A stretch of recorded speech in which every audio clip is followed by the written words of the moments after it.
folks, I'm Gary and Carlin, Moss's Creek Outdoors. Just gonna go over a real quick video here with you involving the subject of the weapon tube call.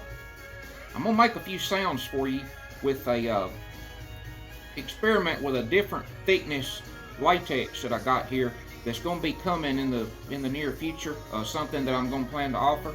But first, I'm going to show you on another one of the tube calls. This is the weapon, the same call as the rest that I'm making right now. I'm going to show you exactly what I do first when I go to put the reed on one of these tube calls.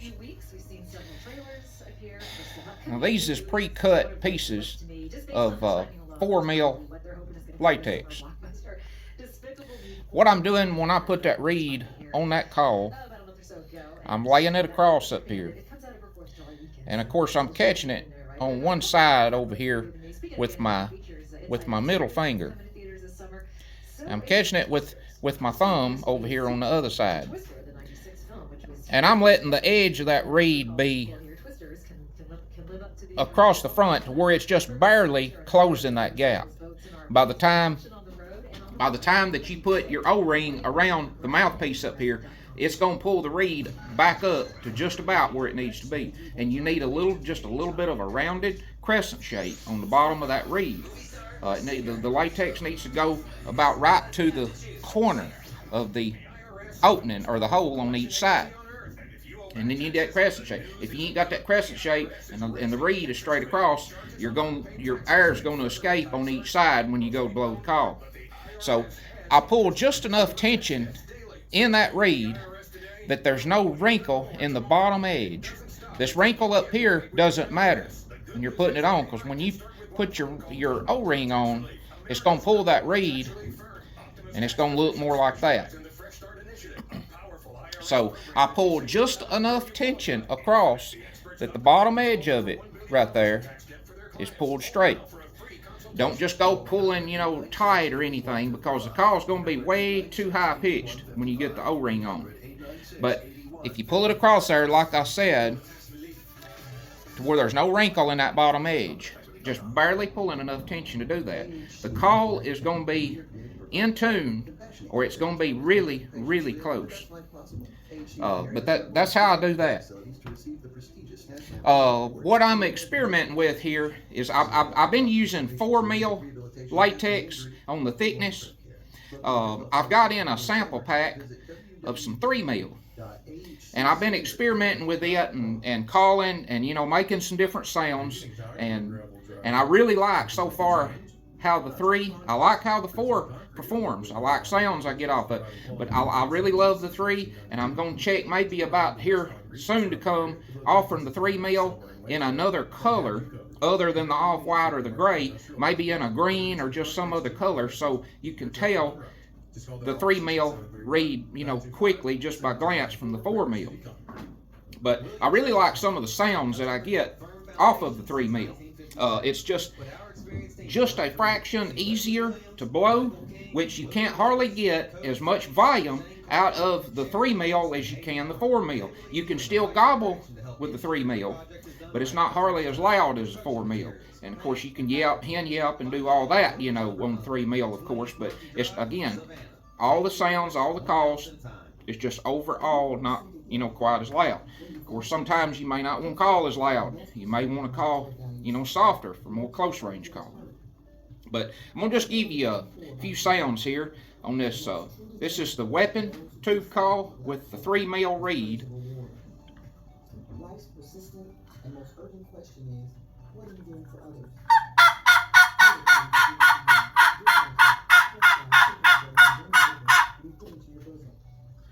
These quotes in scripture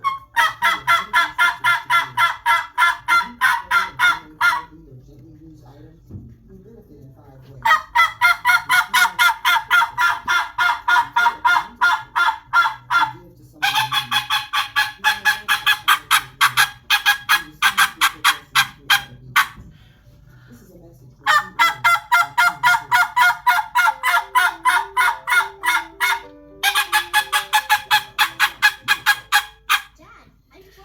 that's pretty easy to do.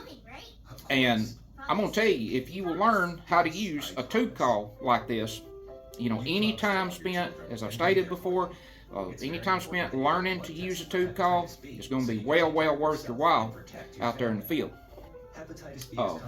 Now here, this is something that I've just been playing around with. You probably can tell what this is. This is just the top portion that I've cut off of a fruit juice jug.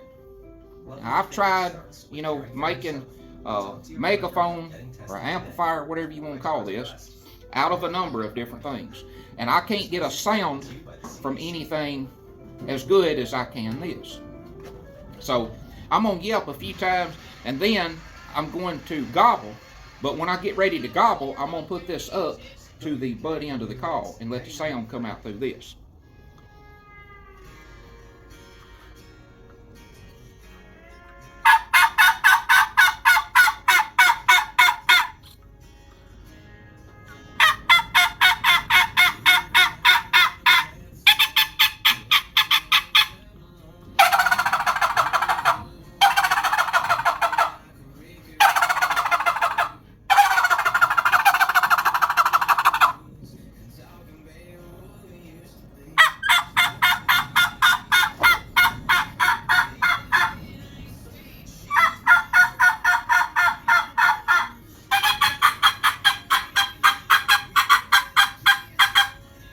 If you don't want hardly as much volume out of the tube call overall, you can try sticking your finger in the end of it, or holding it by the end right here, and you don't have to put your finger in it much.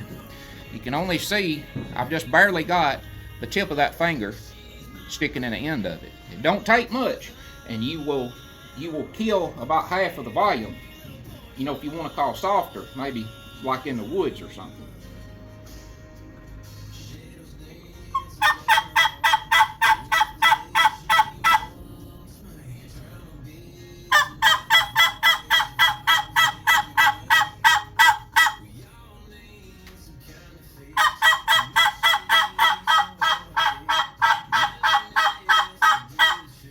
More like that.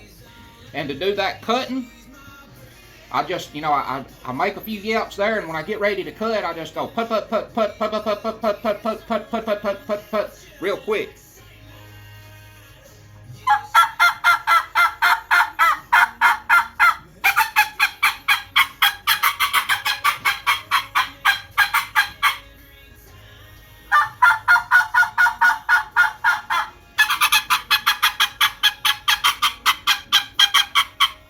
Like that. And on the gobble once more, I'll tell you about that again. I'm saying tucka, tucka, tucka, tucka, tucka, tucka, tucka, tucka, tucka, tucka, tucka, tucka, tucka, tucka, tucka, tucka, and putting it together as fast as I can. Tucka, tucka, tucka, tucka, tucka, tucka, kind of trailing it off on the end. Tucka, tucka, tucka, tucka, tucka, tucka.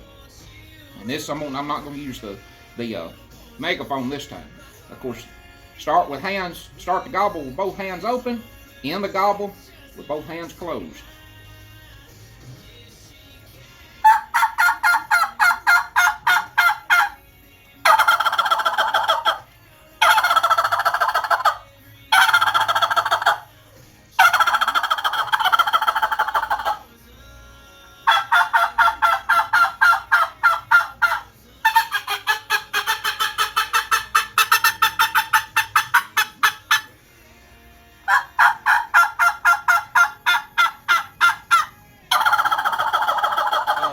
Also, again, I will most likely post something on the Mosses Creek Outdoors Facebook page, or do something involving another video here on YouTube discussing, including the 3mm latex reeds in another different color here in the near future. So stay tuned and listen for that as I find out more information about including the 3mm reeds with the weapon tube calls. So appreciate you watching, and until next time, get out and enjoy the outdoors for yourself. I'm Gary Carlin, Mosses Creek Outdoors, and I'll see you.